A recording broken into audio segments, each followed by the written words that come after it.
very good evening to all of you. So, introducing myself as Manas Ranjan Sahu. Actually, I am a state civil servant under Odisha government. तो आज date होची हमर 10 October 2025 right. तो आज मु plan करची दीटा part रे हम डिस्कशन करिया कहिना टिके अधिक आर्टिकल अछि. तो जो मैंने कि मोर सिविल सर्विस मानिया माध्यम रे देखुचंदी मोर वीडियो को समस्त को सुस्वागत. तो चलंतु आ डेरी न करिके हमर डिस्कशन स्टार्ट करिबा. जो आमर फास्ट आर्टिकल टा आमर अछि गोटे जो प्रिवेंटिव डिटेंशन ऊपर अछि. प्रिवेंटिव डिटेंशन मु कहि दउची आमर प्रिवेंटिव डिटेंशन माने जतबेले गवर्नमेंट को लागे गोटे लोक पई आगु आगु माने फ्यूचर रे रायट किबा किछि गोटे खराब स्थिति क्रिएट हेई पारे. तो सेही जो माने जो खराब सिचुएशन नु बर्तिया पई से लोक को गवर्नमेंट अरेस्ट करिया प्रोसेस को माने डिटेंशन करिवा प्रोसेस को बंदी बने प्रोसेस को प्रिवेंटिव डिटेंशन को जे. प्रिवेंटिव माने आगुरु किछि हबो हैपनिंग हबो ताको प्रिवेंट करिया पई जो गवर्नमेंट जो स्टेप निया जाय ताको प्रिवेंटिव डिटेंशन को जाय. जोटा हमर आपण जानथिए फंडामेंटल्स राइट रो आर्टिकल 22 रे मेंशन अछि preventive detention government carry out करि पाइबो राइट. तो सेही विषय रे हमर आर्टिकल राइट. तो आर्टिकल ले को होउचे हमर जो प्रिवेंटिव डिटेंशन जोटा कि हमर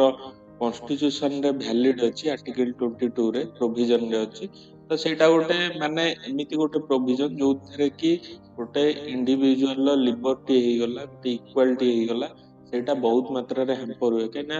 आमे जदि गोटे लोक को माने खाली अज्यूम करिकी ताकू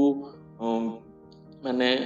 काले सी गोटे किछि गोटे अप्रीतिकर स्थिति आगु घटेइबो ताकू सेति पई गवर्नमेंट माने डिटेंशन करूची. तो तार जो लिबर्टी और इक्वालिटी प्रिंसिपल अछि हमर कॉन्स्टिट्यूशन ने सेटा हैम्पर हुए. आपण मु खाली एति कहि देली आपण प्रिवेंटिव डिटेंशन ऊपर हमर जो पॉलिटी लक्ष्मीकांत रे बहुत आपण से पढिले जानिबे. मु खाली प्रिवेंटिव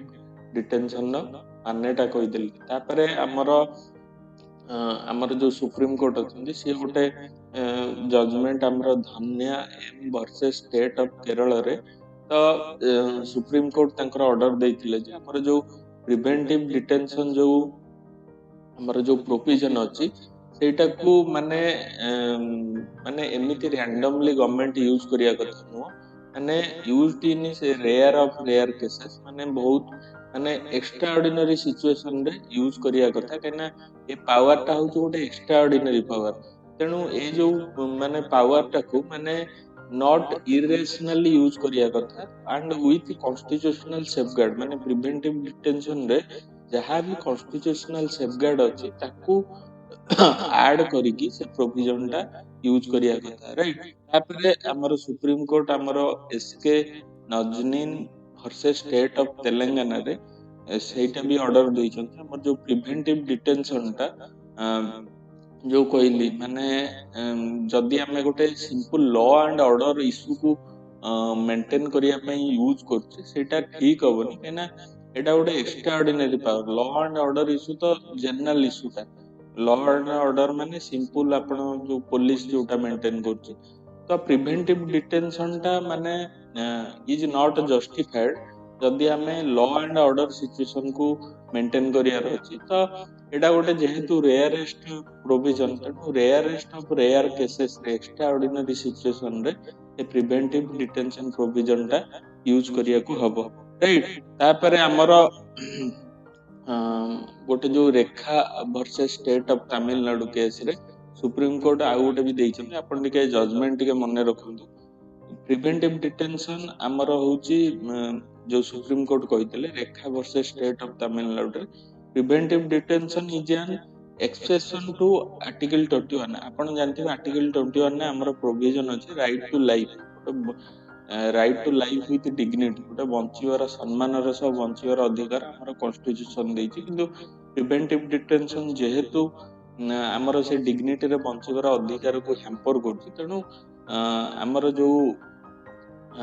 राइट टू लाइफ जो अछि ता जो आर्टिकल 21 ने से एग्नेस्ट रे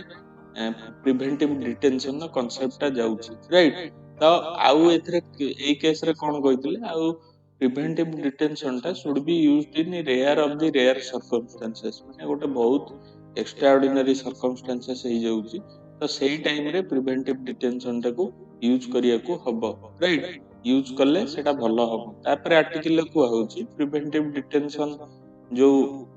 लॉ रखिछि माने जो प्रोविजन रखिछि हिस्ट्री विषय रे कुआ होची प्रिभेंटिव डिटेंशन जो प्रोविजन टा ड्यूरिंग ब्रिटिश पीरियड रे प्रोविजन टा थिला माने जो बेंगल रेगुलेशन एक्ट ऑफ 1880 जेतबळे ब्रिटिशर ए लॉ टा आनथिले सेते प्रिभेंटिव डिटेंशन कांसेप्ट टा थिला मेन ब्रिटिश माने जो आम लोकन को ऊपर कंट्रोल एस्टैब्लिश करिया पई ए प्रोविजन टा आनिथिले राइट तापरे गवर्नमेंट ऑफ इंडिया एक्ट जो 1935 आस्थिला जोटा की हमरो जो प्रोविंशियल लेजिस्लेचर अछि तांकू एम्पावर करथिला टू एनैक्ट प्रिवेंटिव डिटेंशन माने जो गवर्नमेंट ऑफ इंडिया एक्ट 1935 अछि से हमरो प्रोविंस जो सेही टाइम रे थिला तांकू पावर देथिला कि से माने प्रिवेंटिव डिटेंशन लॉ आनी परिबे माने पब्लिक ऑर्डर को मेंटेन करिया पई राइट तो ब्रिटेन आम जो आमर कोन आमर जेतेबेले देश जेतेबेले ब्रिटिश कंट्रोल द्वारा शासित होउतला सेतेबेले मध्य ब्रिटेन ए लॉ टा को ड्यूरिंग वार युद्ध समय रे माने कोन एनैक्ट करथिला किंतु दुखर विषय आमे तांको ठारू से लॉ टा इनहेरिट करी मध्य आमे नॉर्मल टाइम रे से लॉ टा इंप्लीमेंट करथु प्रिवेंटिव डिटेंशन लॉ टा जोटा की राइटर कहउचंदी rarest of the rare case रे एटा यूज होबा दरकार राइट तापरे आर्टिकल ले को आउची हमर एटा जो ब्रिटिश पीरियड रे ए लॉ टा मुख्य भावे यूज होतला हमर जो कम्युनल टेंशन हे गला कम्युनिस्ट अपराइजिंग हे गला किबा पार्टीशन टाइम रे जो कम्युनल जो क्लास होतला ताकू कंट्रोल करिया पे ये लॉ टा थिला किंतु हमर जो इंडिपेंडेंट इंडिया रे ए लॉ टा बनी गला माने माने कोन माने जनरली माने नॉर्मल सिचुएशन ने भी गवर्नमेंट बेले बेले लॉ टा प्रोविजन टा अप्लाई कर दोउची माने टू वीकेन इट्स अपोजिशन माने रूलिंग पार्टी तांकर जदी किछि लागुची अपोजिशन नु किछि थ्रेट अछि तो प्रिवेंटिव डिटेंशन लॉ अनुसार ताको मध्य गिरफ करा जाउची राइट तो आर्टिकल ले कुआउची जेतबेले हमर कॉन्स्टिट्यूएंट असेंबली रे लॉ ऊपर डिस्कशन हैला समस्त लॉ टा को सपोर्ट देले कइना से टाइम रे कम्युनल टेंशन टा बहुत थिला कम्युनल राइट मध्य बहुत थिला तो सेति पय हमर कॉन्स्टिट्यूशन मेकर टा ए प्रोविजन टा ऐड करथिले राइट तापरे राइटर गोटे केस विषय रे कहउचंदी जोटा हमरो एके गोपालन versus state of Madras case रे सुप्रीम कोर्ट रो वर्डिक्ट ऊपर तो ए केस रे कोन हितला गोपालन बोली जने कम्युनिस्ट लीडर थिले तांकू तांकू जो ए प्रिवेंटिव डिटेंशन लॉ माध्यम रे माने डिटेन करा जायतिला किंतु से जो डिटेंशन टा को कोर्ट रे चैलेंज करथिले से कहितले जे मोर आर्टिकल 21 वायोलेट होउची जोटा आर्टिकल 21 रे भी एटा अछि प्रोसीजर एस्टैब्लिश बाय लॉ माने माने कोन माने प्रोसीजर गोटे तो अछि आर्टिकल 21 ने राइट टू लाइफ आ गोटे अछि मध्य माने कोन मोर राइट टू लाइफ हमर वायोलेट होउची जे मते जो प्रिवेंटिव डिटेंशन हला आ आर्टिकल 19 मध्य वायोलेट होउची राइट 19 माने मोर जो फ्रीडम ऑफ माने मूवमेंट सेटा भी वायोलेट होउची तापरे आउ से अपोज करथिले जे प्रोसीजर एस्टैब्लिश बाय लॉ माने जो प्रोसेस रे मते प्रिवेंटिव डिटेंशन टा करा जिबा कथा से प्रोसेस टा फॉलो करा जाय तो एई सब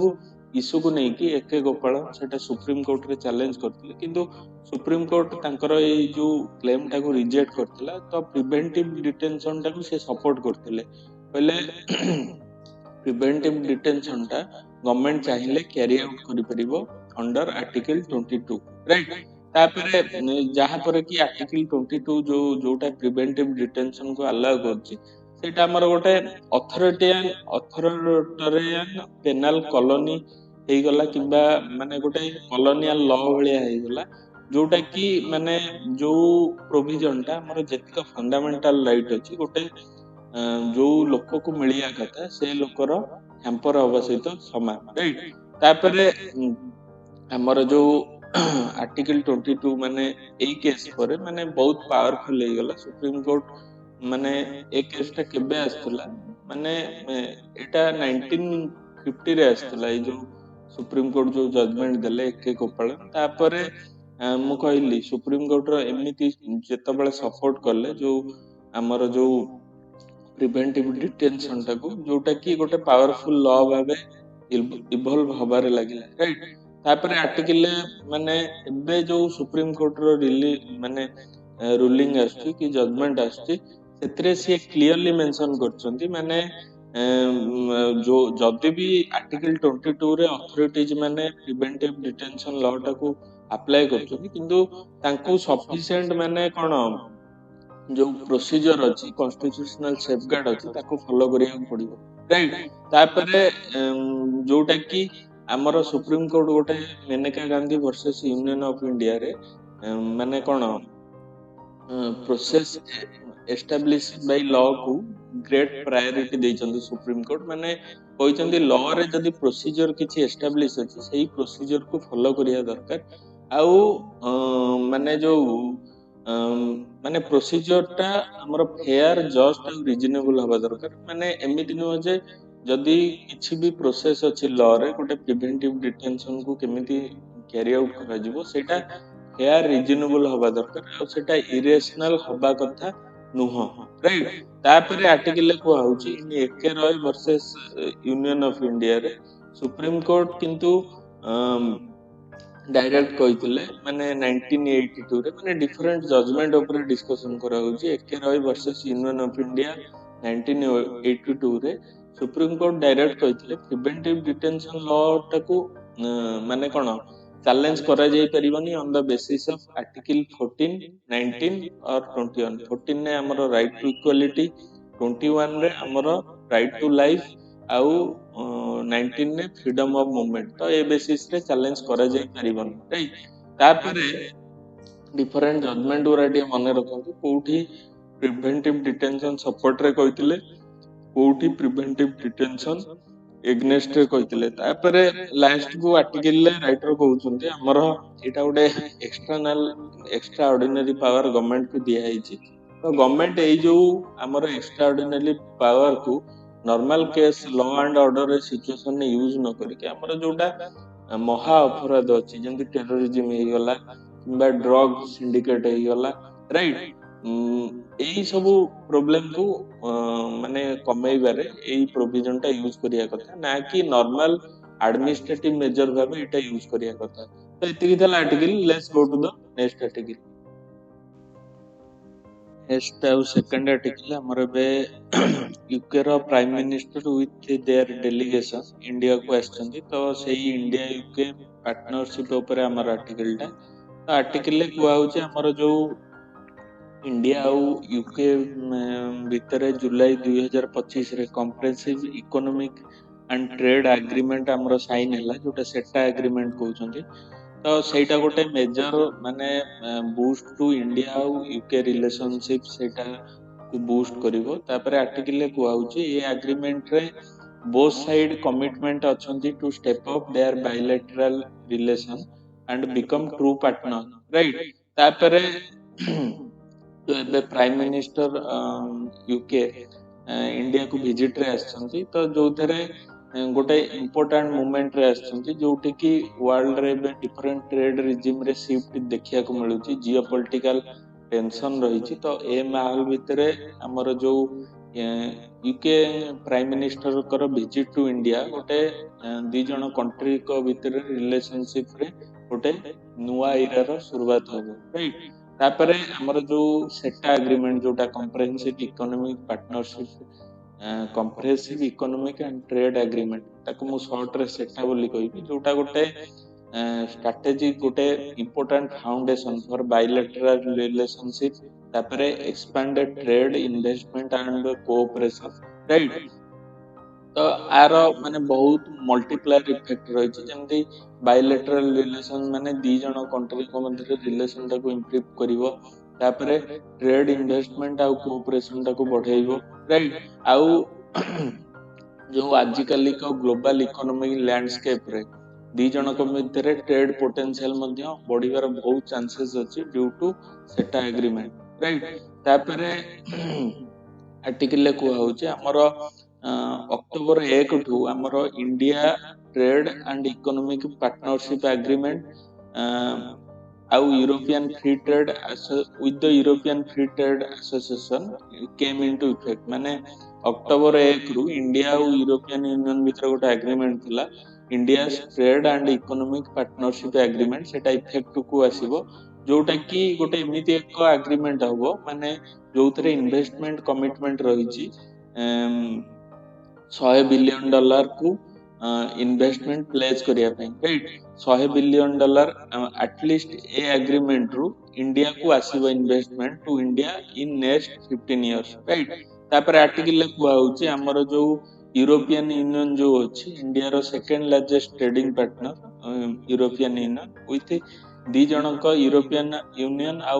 इंडिया भीतर बायलैटरल ट्रेड रो अमाउंट आउची इन 2024-25 रे 136 बिलियन डॉलर राइट तापर आर्टिकल सेटा ऊपर कुआ होची जोटा एबे रिसेंटली इंडिया आ यूके भीतर साइन हेची सेटा तार टार्गेट रहउची 2030 सुधा दी जनक कंट्री भीतर बायलैटरल ट्रेड टाको डबल करिवो तापरे जो थरे इंडिया प्रॉमिस करची तार जो एक्सपोर्ट रे तारीफ टाको माने कमेइबो जो टेक्सटाइल टू लगै कि एग्रीकल्चर गुड हमर फार्मा जो इंडिया एक्सपोर्ट करची सेतरे जो टैक्स जो लोअर टैरिफ टाको मेंटेन करिवो आउ यूके भी जो हमर इंडिया को जो सामान एक्सपोर्ट करची सेतरे मध्य ड्यूटी टाको कम करिया पई एग्रीमेंट रे राजी हेची जेमति यूके हमर एक्सपोर्ट करे स्कॉच व्हिस्की हे गला ऑटोमोबाइल हे गला and other high value export right तापर आर्टिकल कुआ होची हमर जो से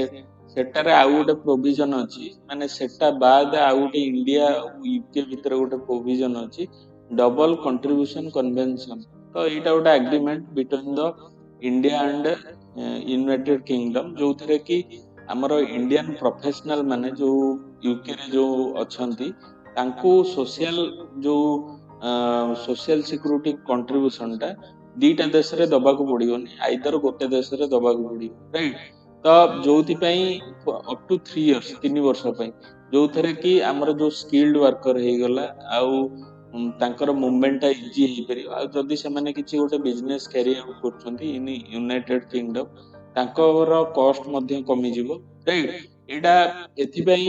अणा हला काना इंडिया प्रोफेशनल कर बहुत गोटे बड़ रोल रहिछि इन यूनाइटेड किंगडम राइट तापरे आर्टिकल सेटा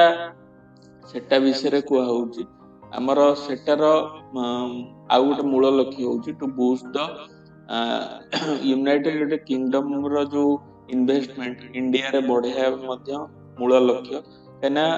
यूनाइटेड किंगडम यूके होउची इंडिया रो 6 लार्जेस्ट इन्वेस्टर आउ जति की एफडीआई आछि इंडिया को 5% यूके रु आछि आउ आउ ए जो इनफ्लोटा आछि mainly manufacturing and service sector रे आसुची जोटा कि जदी जो सेटा साहाଯ୍य रे हमर टैरिफ एलिमिनेशन होउची माने ड्यूटी टा दी साइड आडू रिड्यूस होउची ताहले बहुत बड़ रोल होइची दी जण कंट्री मध्ये रे बायलैटरल ट्रेड टा इंप्रूव होबार तापरे आर्टिकल को होउची हमर जो ई सेक्टर रे मिनिमम जो रेगुलेटरी कोऑपरेशन हे गला टैलेंट मोबिलिटी माने ह्यूमन रिसोर्स माने दी देश कंट्री भितरे मूवमेंट रो प्रोविजन क्रॉस बॉर्डर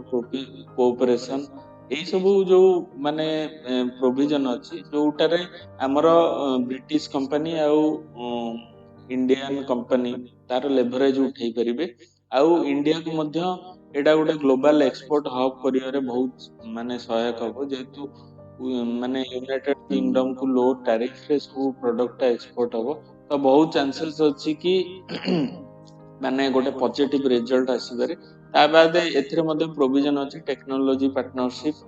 आउ easier access to European market by Indian exporter right तो भलो भलो प्रोविजन अछि तो आर्टिकल कहू गोटे India UK relation vision 2035 road map already माने बना ही सरछि जो तरह की माने एम रहउची deep cooperation in defence technology climate action education and mobility right तो एटा गोटे भल प्रोविजन। ता बाद इंडिया यूके भितर गोटे डिफेंस इंडस्ट्रियल रोड मैप रही जो कि दी जन देश भितर केमती डिफेंस टेक्नोलोजी रे कोऑपरेशन करिवे तांकर मूल लक्ष्य through this road map right. तापरे टेक्नोलोजी सिक्योरिटी इनिशिएटिव जोटा कि इंडिया और यूके मध्य 2024 रे लॉन्च होइतिला जोर प्रोविजन अंडर रे दी जन देशंकर नेशनल सिक्योरिटी एडवाइजर कोलाबोरेट करिकी जोटा सेंसिटिव टेक्नोलोजी अछि एआई क्वांटम मैकेनिक्स रोबोटिक्स हे गला आ क्रिटिकल मिनरल्स रे केमिति कोऑपरेट करि परिबे तो सेही प्रोविजन माध्यम रे करि परिबे राइट। जोतरा मूल लक्ष्य होउची हमरो under technology security initiative right. तापरे हमर जो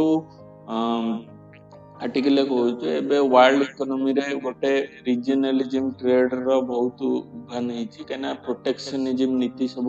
यूएसए ही गला कि बड़ बड़ कंट्री आपणाउछंती तो ग्लोबल वैल्यू चेन भी जोटा माने सेटा रिस्ट्रक्चर हबारे लागिची फॉर ब्रिटेन माने ब्रिटेन पाई इंडिया गोटे गुड मार्केट आउ अपॉर्चुनिटीज प्रोवाइड करे पारे आउ जो डिजिटल इनोवेशन हमर जो आसी रिवोल्यूशन सेतिरे मध्य यूके रे माने यूके पाई गोटे भलो अपॉर्चुनिटी अछि to access the India market right. तो इंडिया पाई यूके रे मध्य बहुत इंपोर्टेंस अछि कना इंडिया यूके ठारू जो एडवांस टेक्नोलॉजी हे गेला इन्वेस्टमेंट फ्लो हे गेला डिफेंस पार्टनरशिप रे मध्य बहुत बेनिफिट उठेई परिबो। तापर आर्टिकल को आउची हमर किछि अलगा एग्रीमेंट साइन हेची between the India and UK जंती डिफेंस प्रोक्यूरमेंट हे गेला क्रिटिकल टेक्नोलॉजी हे गेला रिन्यूएबल आउ electric mobility digital finance aerospace and higher education सब एई एरिया रे डिफरेंट एग्रीमेंट्स साइन हेची to depend the cooperation right. तो आर्टिकल लास्ट को होउची इंडिया आउ यूनाइटेड किंगडम होउचंदी मोस्टली ट्रस्टेड पार्टनर आउ तांकर पार्टनरशिप टा रिजिलिएंट राइट। माने रिजिलिएंट माने लॉन्ग टर्म पार्टनरशिप आउ ओपन आउ technology driven global order right जोटा कि भलो भलो तारीफ करा होउची लास्ट रे। तो एतिकी थिला आर्टिकल राइट। तो let's go to the next article. Next article हमर जो माने जो हमर पोस्ट फैक्टो एनवायरनमेंट क्लियरेंस ऊपर recently related to post facto environment clearance judgment ऊपर राइट। मु फास्ट कहि दउची पोस्ट फैक्टो एनवायरनमेंट क्लियरेंस कोन माने धर गोटे प्रोजेक्टटा क्रिएट होउची विदाउट एनवायरनमेंट क्लियरेंस रे स्टार्ट होउची राइट किंतु प्रोजेक्ट स्टार्ट हैला परे ताको एनवायरनमेंट क्लियरेंस टा मिली जाउची राइट। ताको हमें पोस्ट फैक्टो एनवायरनमेंटल क्लियरेंस बोली कुआ होउची गोटे प्रोजेक्ट को दिया जाउची जोटा कि एबे रिसेंटली सुप्रीम कोर्ट हमरो डिक्लेयर करचंदी इलीगल एना। तो आर्टिकल ले सेही जो सुप्रीम कोर्ट में डिक्लेयर करचंदी इलीगल तो सेही ऊपर तार से जजमेंट ऊपर डिस्कशन रिलेटेड ए आर्टिकल टा। तो आर्टिकल ले कुआ होउची हमरो सुप्रीम कोर्ट कहिसंती जोटा को जो प्रोजेक्ट को पोस्ट फैक्टो एनवायरनमेंटल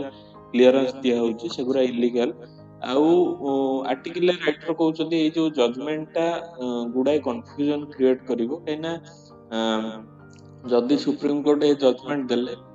माने कोन माने जो बिल्डिंग पब्लिक इंफ्रास्ट्रक्चर जोटा प्रियर माने कंसेंट निया है नी एनवायरनमेंट क्लियरेंस निया है नी ताको कोन डिमोलिश कर दिया जीवो की राइट। तो ए जो जजमेंट टा जो सुप्रीम कोर्ट रु आसिला सेटा गवर्नमेंट रेगुलेटर आ सिटीजन को पई गोटे बहुत बैड जजमेंट थिला एना सेटा केमिति बैड थिला राइटर डिस्कस करथुंती हमर किछि हिस्ट्री को रेफरेंस दैछंती राइटर जेंति अक्टोबर 23 रे अक्टोबर 2013 रे गोटे हमर जो नेशनल ग्रीन ट्रिब्यूनल अछि से गोटे SP Muthuraman versus union of India case रे हमर जो ministry of environment forest and climate change किछि प्रोजेक्ट को पोस्ट फैक्टो एनवायरनमेंट क्लियरेंस माने देइथिला जोटा को से इलीगल बोली डिक्लेयर करथिले राइट। तो आर्टिकल को होउची विगत गोटे 20 वर्ष होला इंडिया रो इंफ्रास्ट्रक्चर बहुत मात्रा रे इवॉल्व होईची तापरे गवर्नमेंट हे गले इंडस्ट्री हे गले आ सिटीजन हे गले से माने बहुत मात्रा रे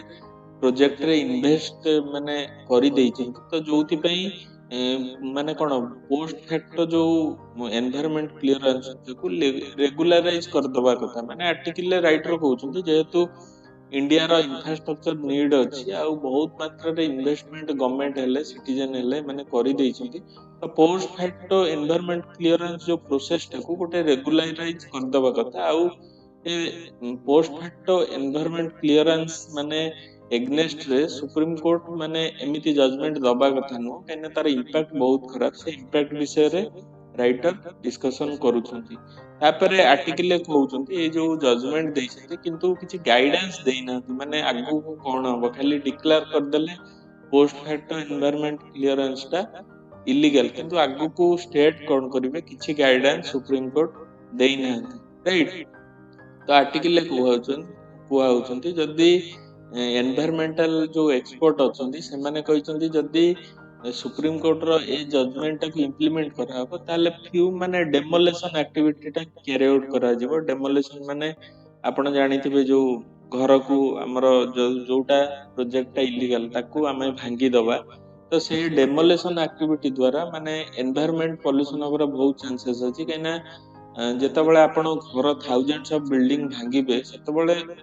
ଗୁଡ୍ ଆମାଉଣ୍ଟ ଅଫ ଡବ୍ରିଜ ଜେନେରେଟ ହବ, ଯୋଉଥିରେ ଗୋଟେ ସିଗ୍ନିଫିକାଣ୍ଟ ଏମିସନ ଜେନେରେଟ ହବ।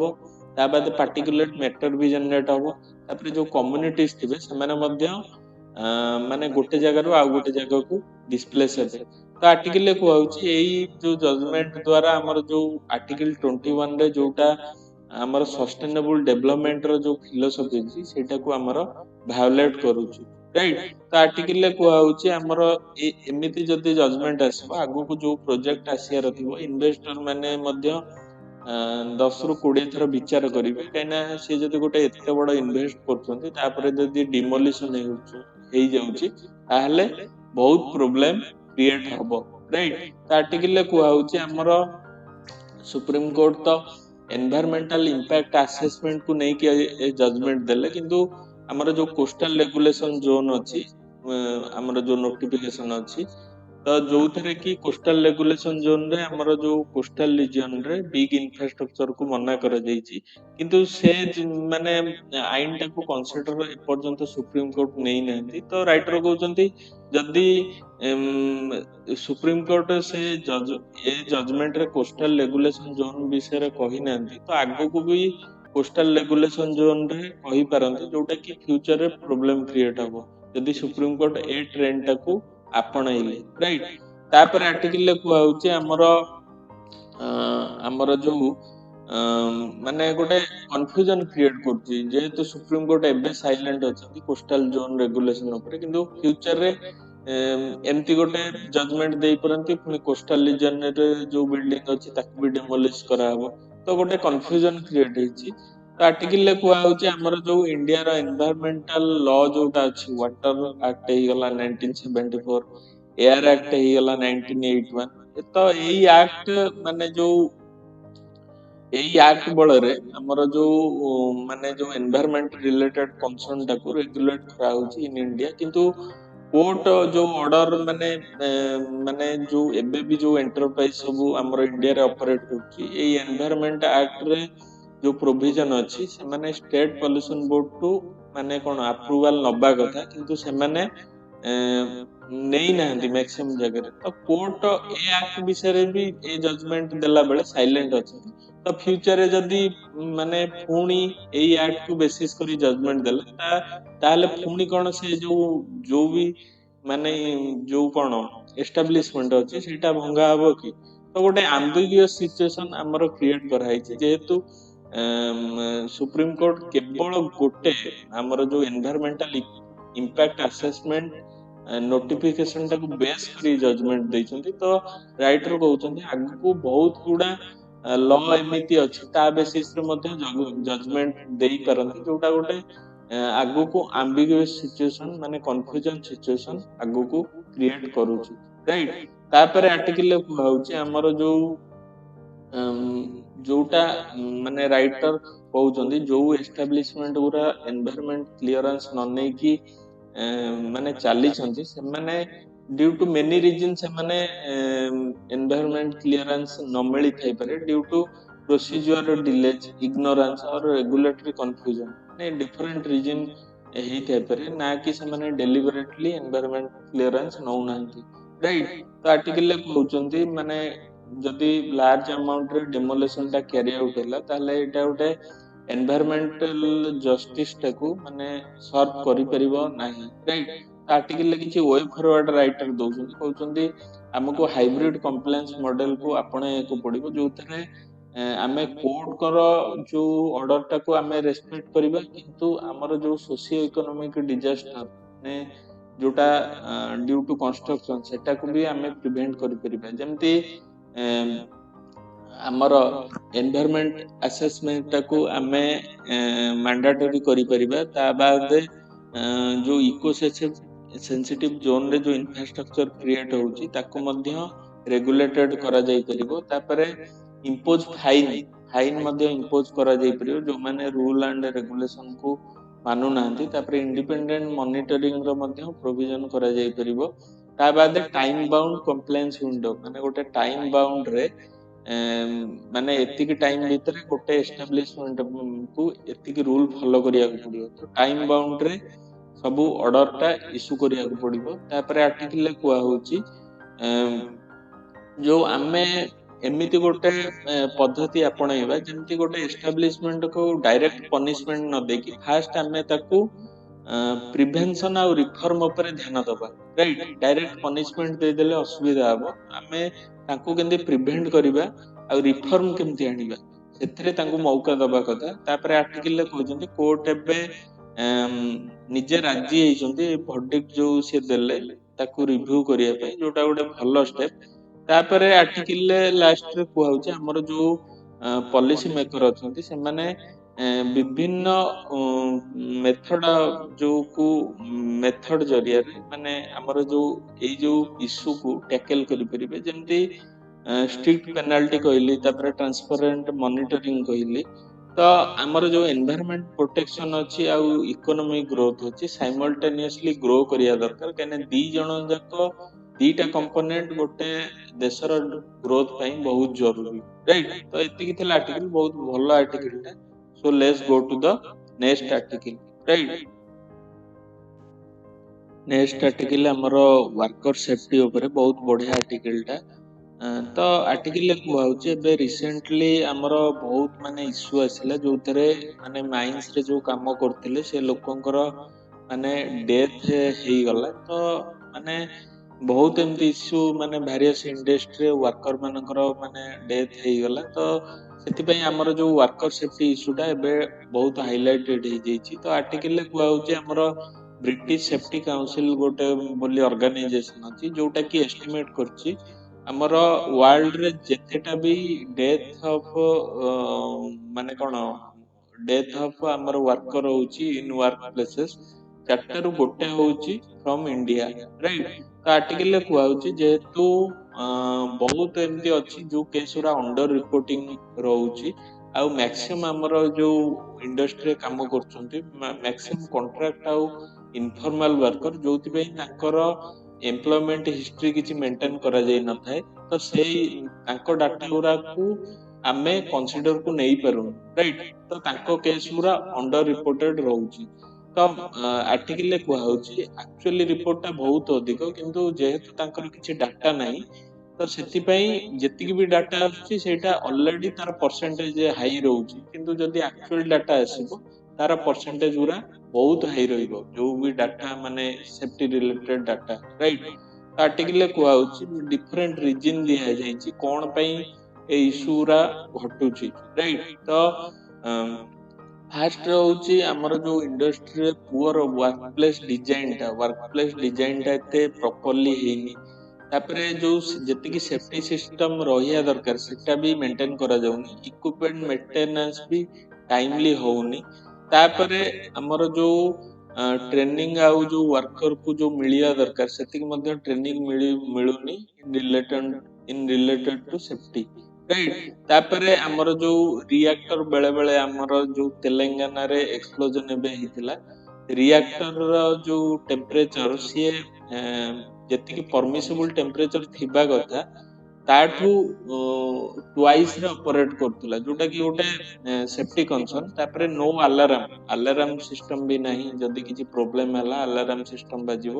नो ସେଫ୍ଟି ଅଫିସର ମାନେ ଆପଏଣ୍ଟେଡ। ତାପରେ ମେସିନାରୀ ବେଳେ ବେଳେ ଆଉଟଡେଟେଡ ରହୁଛି, ମେଣ୍ଟେନାନ୍ସକୁ ଇଗ୍ନୋର କରାହଉଛି। ତାପରେ ୱାର୍କର ମାନେ ଯୋଉ କମ୍ପ୍ଲେନ କରୁଛନ୍ତି, repeated worker complain were ignored. ତାପରେ ଅନସାଇଟ ଆମ୍ବୁଲାନ୍ସ ବି ପ୍ରେଜେଣ୍ଟ ରହୁନି ଇନ୍ ଇଣ୍ଡଷ୍ଟ୍ରି। ତ ଏଗୁରା ସବୁ ମାନେ ଭ୍ୟାରିୟସ୍ ରିଜିନ୍, ରାଇଟ୍। ତାପରେ no entry and no exit record, ମାନେ ଗୋଟେ ୱାର୍କର କାମ କରୁଛି ତାର ଏଣ୍ଟ୍ରି କେତେବେଳେ ଏକ୍ଜିଟ୍ କେତେବେଳେ କିଛି ମାନେ ମେଣ୍ଟେନ କରାହଉନି ରେଜିଷ୍ଟର। ତାପରେ ମାନେ କଣ, ଆମର ଯୋଉ ଇଣ୍ଟରନ୍ୟାସନାଲ ଲେବର ଅର୍ଗାନାଇଜେସନ ଅଛି ସିଏ କହିଛନ୍ତି ଆମର ଏସବୁ ଇନସିଡେନ୍ସ କାହିଁକି ହଉଛି, କାହିଁକିନା ଆମର ଯୋଉ ମ୍ୟାନେଜମେଣ୍ଟ ଯୋଉମାନେ ଏମ୍ପ୍ଲୟର ଥାନ୍ତି ସେମାନେ କଷ୍ଟ କଟିଂ ଉପରେ ବହୁତ ଧ୍ୟାନ ଦିଅନ୍ତି, ଆଉ ଯୋଉ ସେଫ୍ଟି ଯୋଉ ଜିନିଷଟାକୁ ସେମାନେ ଭୁଲି ଯାଆନ୍ତି। ତାଙ୍କୁ ଲାଗେ ଏଥିରେ କଷ୍ଟ ବହୁତ ଅଧିକା ଖର୍ଚ୍ଚ ହେଇଯିବ, ତେଣୁ ସେ ସବୁ କଷ୍ଟ କଟିଂ ପାଇଁ ସେଫ୍ଟି ମେଜରଟାକୁ ଆପଣଉନାହାନ୍ତି, ଯୋଉଥିପାଇଁ ଏ ଇନସିଡେନ୍ସ ଗୁରା ବହୁତ ହଉଛି। ତା ବାଦେ ଆମର ଲଙ୍ଗ ୱାର୍କିଂ ଆୱାର୍ସ ହେଇଗଲା, ଇନଆଡିକୁଏଟ ରେଷ୍ଟ ହେଇଗଲା, ଏକ୍ସେସିଭ ୱାର୍କ ପ୍ରେସର ହେଇଗଲା, ଆଉ ଏଇ ସବୁ ରିଜିନ ବି ଭାରିୟସ୍ ସାଇକୋଲୋଜିକାଲ କଣ୍ଡିସନ କ୍ରିଏଟ କରିଥାଏ, ଯୋଉଥିପାଇଁ ଗୋଟେ ୱାର୍କର ସେଫ୍ଟିଟା ଇନସୋର ହେଇନଥାଏ ଇନ୍ ଇଣ୍ଡଷ୍ଟ୍ରି। ତାପରେ ଆର୍ଟିକଲରେ କୁହାହଉଛି ଆମର ଯୋଉ ଫ୍ୟାକ୍ଟ୍ରିଜ ଆକ୍ଟ 1881 ଆସିଥିଲା, ସେଟା ଗୋଟେ ଫାଷ୍ଟ ଲ ଥିଲା ଯୋଉଟା କି ଆମର safe work place in ଇଣ୍ଡଷ୍ଟ୍ରିକୁ emphasise କରୁଥିଲା, ରାଇଟ୍। ତାପରେ ଆମର ଯୋଉ ଫ୍ୟାକ୍ଟ୍ରିଜ ଆକ୍ଟ 1948 ଆସିଲା, ସେଇଟା ଗୋଟେ ଆଫ୍ଟର ଇଣ୍ଡିପେଣ୍ଡେନ୍ସ ଗୋଟେ ଲେବର ରେଗୁଲେସନ ପାଇଁ ମୁଖ୍ୟ ଲ ଭାବେ ଇମର୍ଜ ହେଲା, ଯୋଉଥିରେ କି ଫ୍ୟାକ୍ଟ୍ରି ଲାଇସେନ୍ସଠୁ ଲଗେଇକି machinery maintenance, working hours, rest break, canteen ଆଉ କ୍ରେଚେସ୍ ବିଷୟରେ ମଧ୍ୟ, ଆଉ ଡିସେଣ୍ଟ ୱାର୍କିଂ କଣ୍ଡିସନ ଆଉ ସେଫ୍ଟି ବିଷୟରେ ମଧ୍ୟ ପ୍ରୋଭିଜନ ଥିଲା। ତାପରେ ଆର୍ଟିକଲରେ କୁହାହଉଛି ଏଇ ଯୋଉ ଲ ର କେମିତି ଏନଫୋର୍ସମେଣ୍ଟ ହଉଥିଲା, ଥ୍ରୋ ଲାଇସେନ୍ସିଂ ଆଣ୍ଡ ଇନ୍ସପେକ୍ସନ ଦ୍ୱାରା ଏଇ ଲଜ ର ଇମ୍ପ୍ଲିମେଣ୍ଟ ହଉଥିଲା ଆଟ୍ ଇଣ୍ଡଷ୍ଟ୍ରି, ରାଇଟ୍। ତ ଆର୍ଟିକଲରେ କୁହାହଉଛି ଯେହେତୁ ମାନେ ମାନେ କଣ, ମାନେ ଏଇ ଲ ର ଇମ୍ପ୍ଲିମେଣ୍ଟେସନ କାହିଁ ପୁଅର ହେଲା, ଡ୍ୟୁ ଟୁ ବ୍ରାଇବ୍ କରପସନ ଗୋଟେ ଆପଣ ପସିବୁଲ ରିଜିନ ଦେଇପାରନ୍ତି। ତାପରେ ଯୋଉ ରେକର୍ଡ ମେଣ୍ଟେନ କରାଯାଉଥିଲା ସେଇଟାକୁ ମାନେ ମ୍ୟାନିପୁଲେଟେଡ ଡାଟା, ମାନେ ଠିକ ଡାଟା ନଥିଲା, ବହୁତ ମ୍ୟାନିପୁଲେଟେଡ ଡାଟା ଥିଲା। ତାପରେ ଯାହା ବି ଭାଓଲେସନ ଥିଲା, ମାନେ ଯୋଉ ବି ଲେବର ଅଫିସର ଆସିଲେ ତାଙ୍କୁ କିଛି ବ୍ରାଇବ୍ ଜରିଆରେ କିମ୍ବା କୌଣସି ଜରିଆରେ ମାନେ ତାକୁ ମାନେ ସେ ଡାଟାଟାକୁ ଏଡେଇବାକୁ ମାନେ ଏମ୍ପ୍ଲୟର ମାନେ ଚାହୁଁଥିଲେ, ଯୋଉଥିପାଇଁ ଇଣ୍ଡିଆର ଲେବର ଲ ଇମ୍ପ୍ଲିମେଣ୍ଟେସନ ମେକାନିଜମ ଟା ବହୁତ ପୁଅର। ତାପରେ ଆର୍ଟିକଲରେ କୁହାହଉଛି ଇଣ୍ଡିଆର ଆଉ ଗୋଟେ ଲ ଅଛି ଯୋଉଟା ୱାର୍କର ମାନଙ୍କୁ କମ୍ପେନସେଟ କରେ ଯଦି ତାର କିଛି ୱାର୍କ ପ୍ଲେସ ରେ କିଛି ଇଞ୍ଜୁରି ହେଇଯାଉଛି, ଯେମିତି workman compensation act 1923, employee state insurance act 1948, ଯୋଉଟା କି ଯୋଉଥିରେ ଗୋଟେ ପ୍ରୋଭିଜନ ଅଛି compensation for loss of earnings, ମାନେ ଯଦି କିଛି ତାର କିଛି ୱାର୍କ ପ୍ଲେସ ରେ କିଛି ଇଞ୍ଜୁରି ହଉଛି, ତାର ଯଦି ସେ ତ ଆଉ କାମ କରିପାରିବନି ନା, ତ ସେଥିପାଇଁ ତାକୁ କମ୍ପେନସେସନ ମିଳିବ। ତାପରେ ଆର୍ଟିକଲରେ କୁହାହଉଛି ଆମର ଯୋଉ ଲ ଅଛି କେବେ ଏମ୍ପ୍ଲୟର ମାନଙ୍କୁ ମାନେ କ୍ରିମିନାଲି ଆକାଉଣ୍ଟେବୁଲ ଯଦି ଗୋଟେ କିଛି ଇନସିଡେନ୍ସ ହଉଛି, ଏମ୍ପ୍ଲୟର ମାନଙ୍କୁ କେବେ ଆକାଉଣ୍ଟେବୁଲ ବୋଲିକି ମାନେ ତାଙ୍କର ଜବାବ ଦେଇ ତୈୟାର ହଉନି, ଯୋଉଥିପାଇଁ ସେମାନେ ଏତେ ବଡ ବଡ ଇନସିଡେନ୍ସ ହେଲା ପରେ ବି ସେମାନେ ବଞ୍ଚି ଯାଉଛନ୍ତି, ରାଇଟ୍। ତ ଆର୍ଟିକଲରେ କୁହା ହଉଛି ଆମର ଯୋଉ ଏମ୍ପ୍ଲୟର ଅଛି ସେମାନେ ସବୁବେଳେ ଡିମାଣ୍ଡ କରୁଛନ୍ତି ଆମକୁ ଫ୍ଲେକ୍ସିବୁଲ ମିଳିବା ଦରକାର, ଆମେ ଯେମିତି ଆମ ପାଖରେ କିଛି ଫ୍ରିଡମ ରହିବା ଦରକାର, ଆମେ ମନ ଇଚ୍ଛା ହାୟାର କରିପାରିବୁ ଆଉ ଲୋକମାନଙ୍କୁ ଏମ୍ପ୍ଲୟୀ ମାନଙ୍କୁ ଫାୟାର ବି କରିପାରିବୁ। ତ ଯୋଉଥିପାଇଁ ଗଭର୍ଣମେଣ୍ଟ ତାଙ୍କର କଥା ବେଳେ ବେଳେ ବି ମାନି ନିଏ, ଯୋଉଥିପାଇଁ ଆମର ଯୋଉ ଲେବର ଯୋଉ ଇଣ୍ଡଷ୍ଟ୍ରିଆଲ ଟା ଇନ୍ସପେକ୍ସନ ଟା ବହୁତ ମାନେ ୱିକ୍ ହେଇଯାଏ। ଆପଣ ଦେଖିଥିବେ ଯୋଉ ଲ ଟା ଯେତିକି ମାତ୍ରାରେ ଏନଫୋର୍ସମେଣ୍ଟ ହବା କଥା ସେତିକି ହଉନି, ଯୋଉଥିପାଇଁ ଏଇ ସବୁ ଇନସିଡେନ୍ସ ଗୁରା ବହୁତ ମାନେ ଘଟୁଛି। ମାନେ ଯଦି ଆପଣ ଇନ୍ସପେକ୍ସନ ବଢେଇ ଦେବେ ତ ସେମାନେ କମ୍ପ୍ଲେନ କରିବେ ଇଣ୍ଡିଆରେ କାମ କରିବା ବହୁତ କଷ୍ଟ, ଇଣ୍ଡିଆରେ ୱାର୍କିଂ ମାନେ ବିଜନେସ ଏନଭାୟରମେଣ୍ଟ ନାହିଁ, ତ ବିଭିନ୍ନ ବାହାନା ଦେଇକି ସେମାନେ ଗଭର୍ଣମେଣ୍ଟକୁ ବ୍ଲାକମେଲ କରିବାକୁ ट्राए करेंगे जो बाहर जो एम्प्लॉयर अच्छा जो बिजनेस कम्युनिटी अच्छा आमर जो बीजेपी गवर्नमेंट आमर recently is of doing business गोटे डायरेक्ट प्रोविजन तो नथिला इनडायरेक्ट प्रोविजन होची माने बिजनेस को बढ़ावा दबा थ्रो माने जो आमर कंपोजिट इंस्पेक्शन अच्छी केमती माने हल्का माने अधिका स्ट्रिक्ट एनफोर्स न करिबा जेमती इंडिया रे जो बिजनेस स्केल टा बढ़ी परिबे राइट तो यही सब जिनस माने वर्कर सेफ्टी जति ध्यान रहिया कथा सेति मध्य कंसीडरेबल माने कोन प्रेजेंस रहुनी वर्कर सेफ्टी रो तो एबे रिसेंटली हमर occupational safety health and working condition code आस्ती जोटा जदि हमर जो लेबर कोड एई लेबर कोड टा एनफोर्स हे जो ताले हमर जो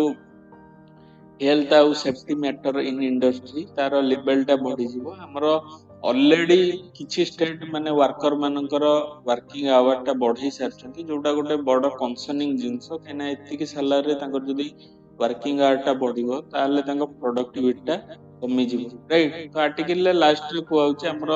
वर्किंग प्लेस टा जदी सेफ रहला ताले प्रोडक्टिविटी टा बढ़िबा सहित आमर कंपनी मानकर प्रॉफिट टा मध्य बढ़िबो तेणु आमर जो डोमिनेंट बिजनेस जो ऑर्गेनाइजेशन अछंती से माने रेस्पोंसिबली माने केमिति वर्कर मानकर सेफ्टी एंश्योर हे परिबो से प्रति ध्यान दबा निहाती दरकार तो let's go to the next article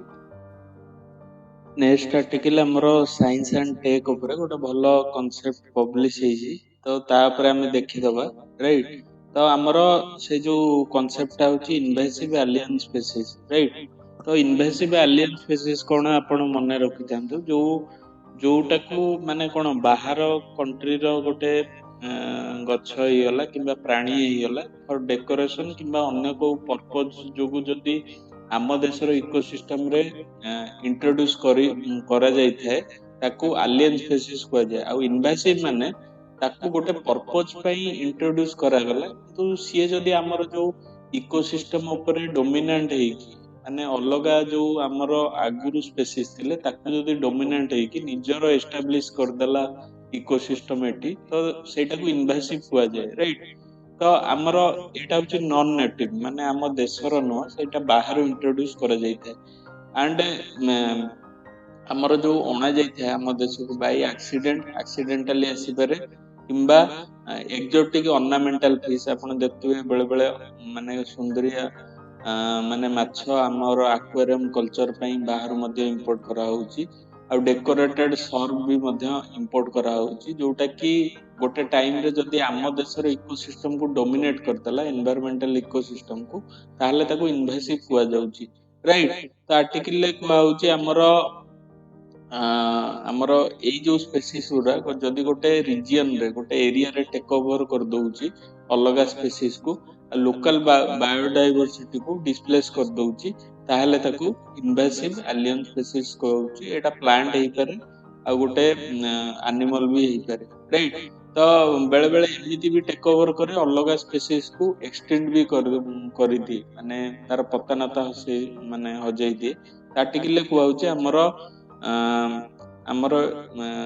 India रे एटलीस्ट हमर 37,000 एलियन स्पीशीज इंट्रोड्यूस वर्ल्ड रे 37,000 एलियन जो स्पीशीज बाहर वस्तु एलियन स्पीशीज को ह्यूमन एक्टिविटीज द्वारा डिफरेंट कंट्रीज रे इंट्रोड्यूस करा जायछि राइट तो अराउंड 37,000 रु 3,500 एलियन स्पीशीज रो नेगेटिव इंपैक्ट बहुत अछि तो आर्टिकल ले कुआ होची माने ए जो इन्वेसिव एलियन स्पीशीज मोस्टली देखा जाए इंसेक्ट पेस्ट ऑफ क्रॉप माने जो रोग पोकरे मैक्सिमम जो माने जो डिजीज कॉजिंग ऑर्गेनिज्म टा सेटा बाहर इंट्रोड्यूस हेछि राइट फॉर एग्जांपल जोटा कि आम देशर इंट्रोड्यूस हेछि आम देशर जो हमर क्रॉप हैला क्रॉप ग्रो करा होछि ताकू डैमेज करियारे गोटे मेजर रोल प्ले करथाय जेमति एग्जांपल दिया होछि इन्वेसिव येलो क्रेजियन राइट सेटा गोटे इन्वेसिव स्पीशीज तापरे अलगा किछि फेमस इन्वेसिव स्पीशीज ऊपर इन्वेसिव एलियन स्पीशीज ऊपर माने कोन माने किछि इंफॉर्मेशन दिया होछि जेमति लांटाना कैमरा हे गला गोटे सेटा गोटे प्लांट रो स्पेसीज जोटा कि गोटे कलरफुल सर्व राइट कलरफुल स्पेसीज टा तो आर्टिकल कुआ होची हमर आर गोटे मेजर रोल रोचे to conserve the elephant and other large herbivores माने जेहेतु एटा गोटे स्मॉल एरिया रे माने कोन रैपिडली स्प्रेड करूची तो एलिफेंट मानकर कंजर्वेशन आ जो हर्बिवोर जो माने पत्र हरिका खांती तांको कंजर्व पई माने एटा इफेक्टिव साब्यस्त होउची कना हमर गछ सब डिफरेस्टेशन हो जाउची तनु एटा तांकर जो माने डेली प्लांट नीड को फुलफिल करिया रे गोटे मेजर रोल प्ले करची आउ ए जो प्लांटा लांटेना कैमेराटा वाइड रेंज ऑफ सॉइल माने अल्कलाइन लगे कि एसिडिक सॉइल रे माने ग्रो करि परिबो राइट तो आर्टिकल ले कुआ होची हमर ए जो प्लांट रो गेट माने ग्रेट रोल होईची हमर ह्यूमन एनिमल कॉन्फ्लिक्ट कना ए जो प्लांट रो पत्रोटा को मैक्सिमम हर्बिवर माने खाई पारुना जोथि पई से माने जेहेतु गोटे रीजन रे बहुत एरिया रे प्लांटा ग्रो कर जाइथिबो ताहले जेहेतु ए पत्रोटा को से माने खाई परिबेनी से माने ह्यूमन सेटलमेंट ह्यूमन जो मनीष जो क्रॉप लगी से क्रॉप को खाइबा को आसबे जोथि पई हमरो ह्यूमन एनिमल कॉन्फ्लिक्ट गोटे ग्रेट रोल प्ले करथे लांटेना कैमेरा राइट तो आर्टिकल को आउची जो इन्वेसिव प्लांट स्पीसीज रहउची से माने नेचुरल वाइल्ड हैबिटेट माने जो वन्य जंतु कर जो इकोसिस्टम रही ताकू डिस्ट्रॉय करिवारे गोटे मेजर रोल प्ले करंती तापरे जो प्रेडेटर प्रे रिलेशनशिप माने जो प्रेडेटर माने जे डायरेक्ट कंज्यूम करे गुडो जति बाघ हरिण को कंज्यूम करे तांको रिलेशनशिप टाको मध्ये डेंजर रे आसी थाए कने से गोटे इकोसिस्टम रे गोटे एलियन स्पीसीज भाबे इंट्रोड्यूस होई थाए राइट तापरे हमर जो कंजर्वेशन इफोर्ट जोटा हमर जो एनवायरनमेंट रहउची सेटा को मध्ये डिस्ट्रॉय करिवारे मुख्य रोल प्ले करते प्रेडेटर प्रे रिलेशनशिप टा केमिति अफेक्ट करियो जदी हरिण गोटे आगरु किछि भी पत्र खाउतला किंतु बाहर गोटे जदी स्पेसीज टा आसी कि ताको डोमिनेट कर जिवो तो हरिण रो जो खाद्य पत्रटा खाद्य गछटा सेटा मरि जिवो किंतु एटा जे डोमिनेट कर देला ताको हरिण खाउ नथिवो तो हरिण पॉपुलेशन निहाती कमिवो राइट जोटा कि हमर कंजर्वेशन इफेक्ट रे इफोर्ट टाको बाधा दबो तापरे आ गोटे सेंती प्रोसोपिस जुलिफेरा एटा गोटे गछर स्पीसीज जोटा कि साउथ अमेरिका रु इंट्रोड्यूस हेइथिला इन 19th सेंचुरी तो हमर एटा गुजरात फॉरेस्ट डिपार्टमेंट हमर जो बानी ग्रासलैंड कच्छ रीजन रे अछि सेठी एटा इंट्रोड्यूस करथिला हमर जो सॉइल सैलिनाइजेशन जो प्रॉब्लम थिला आउ प्रॉब्लम को टैकल करिया पई आउ ग्रीन कवर को बढ़ाया लगी तो एबे ताकू गांडो बावर और द मैट ट्री कुहा जाउची किंतु एबे रिसेंटली हमर ए जो रीजन रे कच्छ रीजन रे आर पॉपुलेशन टा अराउंड 50 to 60% अछि आउ ए जो गछटा हला मोस्टली थ्रस्टी स्पीसीज केना बहुत अमाउंट रो वाटर एब्जॉर्ब करे फ्रॉम सॉइल राइट जोति पई आ सहित जो ग्रास हे गला अलगा जो माने गछ रहला से माने कम्पीट करी पारंती नाही जोटा गोटे प्रॉब्लम भाबे उभा हेछि राइट तापरे आर्टिकल को होउची हमर वाटर हायसिंथ बोली आ गोटे डोमिनेंट एटा एक्वाटिक स्पीसीज अछि माने गछरे बडे ता बाद हमर alligator weed dog weed water lettuce हला एटा भी हमर invasive alien species water hyacinth ता होउची पोस्ट इन्वेसिव एलियन स्पीसीज जोटा वाटर रे ग्रो करे हमर धान फील्ड टू लगे कि हमर जो भी लेक सिस्टम अछि तो सेतरे मध्ये एटा ग्रो करे राइट तो आर्टिकल को होउची हमर जो एलियन स्पीसीज जो वाटर रे ग्रो करे सेटा फ्रेश वाटर फिश को पई मध्ये थ्रेड बोली साब्यस्त माने होइता राइट तो हमर इंडिया रे अराउंड 600 पाखा पाखी एलियन एक्वाटिक स्पीसीज माने अछंती जोटा कि हमर जो एक्वाकल्चर बिजनेस हमर मस्किटो कंट्रोल हे गला स्पोर्ट्स फिशिंग एथि पई सब इंट्रोड्यूस हेइतला तो एलियन बेले बेले बाहर कंट्री जो माछटा इंपोर्ट हुए जो एलियन फिश कहउछंती जोटा इंडिया रे बे प्राय जगह एटा मिलुची एलियन फिश फ्रॉम डाल लेक टू काश्मीर टू लगेकी हमर मणिपुर लेक पर्यंत राइट तापर आर्टिकल ले हमर कुआ होची हमर ए जो एलियन स्पीसीज ता हमर जो नेटिव इनहैबिटेंट मु कहली आगुरु जो माने जीव जंतु तांकर जो इकोसिस्टम टाको अफेक्ट बहुत मात्रा रे करे तांको पॉपुलेशन टाको मध्ये अफेक्ट करे तांकर जो जेनेटिक डाइवर्सिटी टाको मध्ये अफेक्ट करे अलग स्पीसीज सी आसला परे मु कहली केते जन को एक्सटेंड मध्ये कर दियंती राइट तो ता बाद हमर जो सॉइल को केमती अफेक्ट करे इन्वेसिव प्लांट जो माने इन्वेसिव एलियन प्लांट माने सॉइल लो पोरोसिटी हो गला कॉम्पैक्टनेस हो गला कि एसिडिटी हो गला ए सब जिंस को बहुत मात्रा रे अफेक्टिंग करंती राइट तो इकोसिस्टम लेवल ले जो फूड चेन अछि फूड चेन आपण जानथिबे गोटे माने हरिण माने पत्र खाऊची हरिण को बाघ खाऊची बाघ को आउ किए खाऊची तो ये जो चेन टा को फूड चेन कहूची तो फूड चेन हे गला हमर जो न्यूट्रिएंट साइकिल अछि आ एनर्जी ट्रांसफर थ्रू इकोसिस्टम सेटा को मध्ये अफेक्ट करछि ए जो इन्वेसिव एलियन स्पीसीज तो एति कि थिला आर्टिकल आपण टिके जानि थांतु इन्वेसिव एलियन स्पीसीज कोन नेक्स्ट मु गोटे डिस्कशन कर दोची हमर recently Nobel prize in chemistry मिलिछि तीन जन को राइट से तीन जन किए आमे टिके देखि दबा आ को विषय रे सीए पाइछंती राइट तापर हमर नोबेल प्राइज 2025 हमर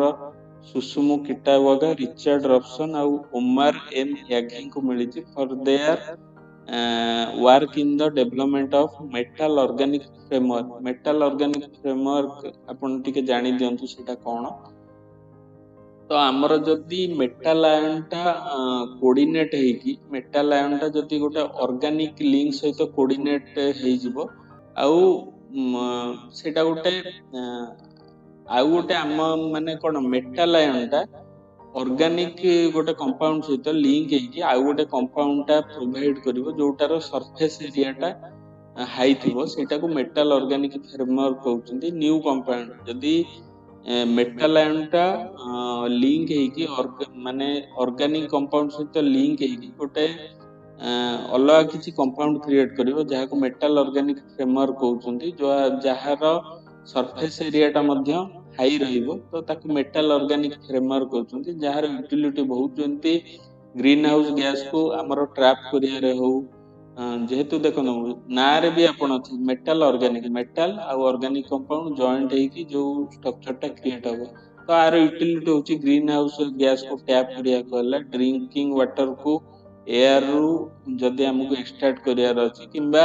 हाइड्रोजन आ मीथेन को स्टोर करिया रे मध्ये मेटाल ऑर्गेनिक फ्रेमवर्क रो रोल टा बहुत रहउची राइट तो एति कि थिला आर्टिकल राइट तो चलंतु एठी एबे सारिबा so please like subscribe and share with your friends so thank you